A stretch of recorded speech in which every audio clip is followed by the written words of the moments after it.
मला वाटलं नव्हतं एवढा सुंदर धबधबा तो पण आमच्या एरियामध्ये असेल. कारभारी कामावरून आले. मला म्हणतात ते घरात बसून आळशी झाले, चल तुला फिरायला नेतो.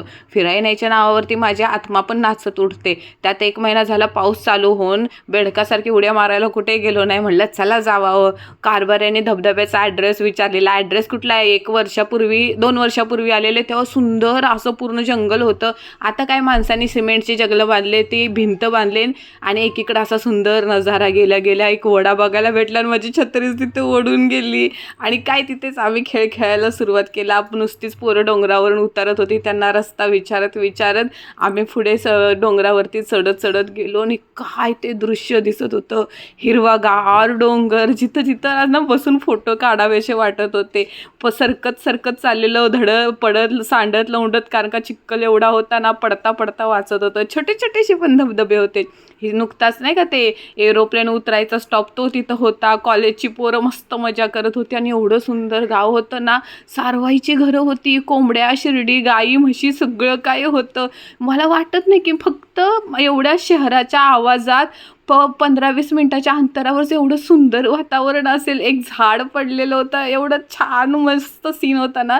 दक्ष आणि मी काय मस्त मजा करत बसत वगैरे चाललेलो. 15 मिनटं डोंगरावर चढायचे होते, पण डोंगरावर चढायचं म्हणल्यावर दमछाट तर होते. आणि कारभारी एवढे खुश झाले. शेवटी धबधब्याचा आवाज ऐकू आला आणि आम्ही पोचलो. काय तिथं मस्ती चाललेली. आणि ह्यो आपला बेडूक पाणी बघताच उड्या मारायला गेला. आणि एवढं फास्ट पाणी, वरून पाऊस पडत होता, थंडगार हवा आणि दुधासारखं स्वच्छ ते पाणी वरून पडणारं. कितीतरी सुंदर वाटत होतं. शेवटी मी पाण्यावरून मध्ये उतरले आणि त्या धबधब्याचं पाणी एवढं फास्ट होतं ना, असं पाठी सारत होतं. आणि एवढी मज्जा केली ना बारक्या सासूनं मी. मला बस एवढं वाटत होतं ना, इथं सुंदर साडी नेसायला पाहिजे होती, नाहीतर छान ड्रेस पाहिजे होता. काय भारी फोटोशूट झाला असता बाबा. थंडी पण वाजत नव्हती. म्हणजे एवढी आम्ही मज्जा केली ना. मध्येच पाऊस यायचा, हवा सुटायची जोरजोरात. एवढं छान वाटत होतं ना. आणि आजूबाजूला एवढं शांत वातावरण होतं. संध्याकाळचे 6 वाजले. हळूहळू आहे ना गर्दी कमी व्हायला लागली, पण बाहेर निघायचं काय मन करत नव्हतं. कितीतरी खेळलो असेल. शेवटी ह्या बारक्या सासूला वडून बाहेर काढली. तो आतमध्ये त्याचं सुद्धा इच्छा होत नव्हती, पण त्याला बघून मी पण जाम खुश झालेली. कसं तरी वडून बाहेर काढलं. इकडे ह्या दोघांचं कोण मासे पकडते, कोण खेकडे पकडते. म्हणलं बस अंधार पडेल, इकडून तिकडून वाघ बिघ आला तर काही करायचं. शेवटी एक छोटूसा खेकडा आम्हाला भेटला.